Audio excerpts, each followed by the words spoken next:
to the opposition outfit begin strategizing for the 2027 general elections.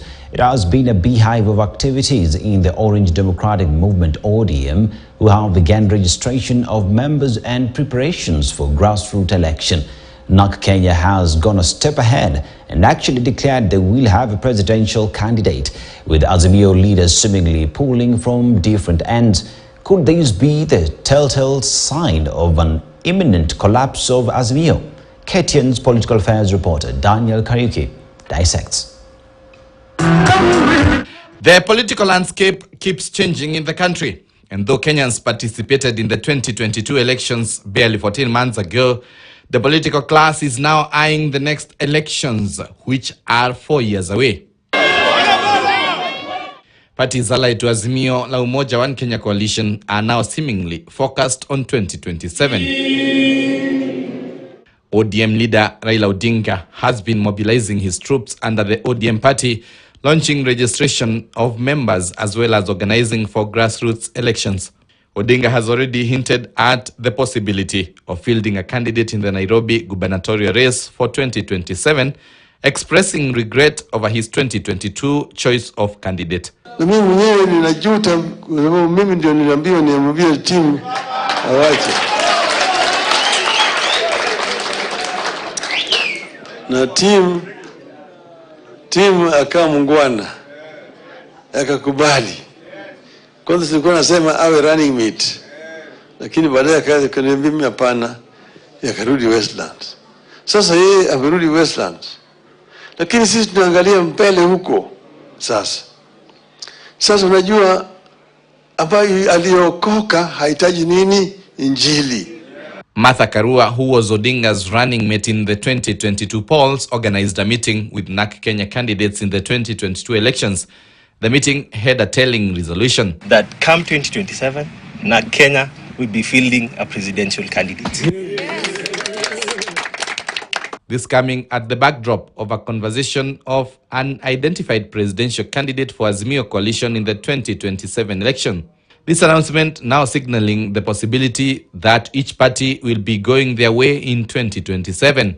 We remain part of the Azimio coalition, but even with the larger clan of Azimio, their houses. This is the house of NARC Kenya. Yes. So NARC Kenya has to prepare to strengthen itself to be ready for the next general election. Recently, Wiper leader Kalonzo Musyoka's allies clashed with Odinga's allies over the 2027 flag bearer. Wiper have insisted Odinga should support Kalonzo. In Nyanza region, Odinga had hinted to backing Kalonzo only to change tune in favor of throwing his hat in the ring once again. Tunataka Wakenya waingie katika chama cha ODM. Hiyo ndio itakuwa ni yetu.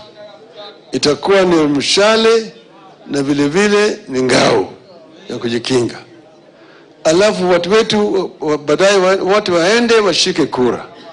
Wakishika kura kuchagua sasa hapa itakuwa rahisi. Let there be as many candidates within Azimio for presidency for every post. Yes. Then we can be able to sit and talk about it. Lakini lazima kila nyumba ijivijali. Yes. Na leo na Kenya imejivijali. Kalonzo is currently much involved in the National Dialogue Committee. A source within Azimio has claimed that all indications are clear that Odinga may not endorse the NADCO report and may use it to twist Kalonzo to support him in 2027. Though Azimio leaders have denied this, only time will tell if the Azimio coalition will withhold the political turbulence on the road to the 2027 elections. Daniel Kariuki, KTN News.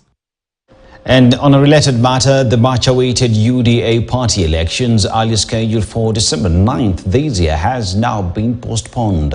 The elections will now be held on different dates in April 2024. A statement signed by Party Secretary General Cleophas Malala said the move followed a National Steering Council meeting held today and chaired by President William Ruto, who is also the party leader. According to Malala, the elections will be staggered into 3 clusters, taking place on 12th to 19th and 26th of April 2024. The party supremo has set a detailed schedule outlining county clusters will be released in due course. The party has asked aspirants to continue with their registration, which will remain open until 6 p.m. on March 22nd, 2024. Many aspirants had already indicated their wish to vie for various positions, with top party leaders said to be divided over the grassroots elections.